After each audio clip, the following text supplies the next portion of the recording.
افطر فين في المحافظات، والفيديو ده من المحافظة الأقرب لقلبي، عروس البحر المتوسط، وهي الإسكندرية. لما بتنزلوا اسكندريه ايه اكتر مكان بتحبوا تفطروا من عنده؟ كميه ناس رشحت لي بجد. هنشوفه دلوقتي على كوبري ستانلي، هيبقى رايق ولا هنتضايق؟ يلا.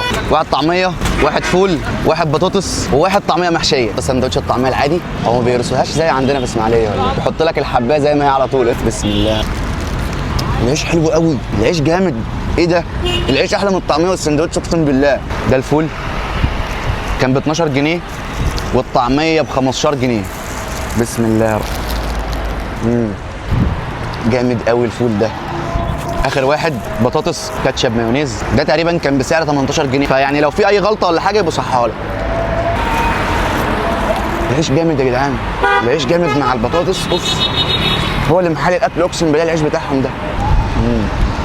جامد قوي، جامد قوي العيش ده، 10 من 10. اكتبوا لي بقى في الكومنتات ايه المطاعم التانية اللي نجربها في اسكندريه. ما تنسوش تصلوا على النبي واستنوني في حلقات جديده. سلام.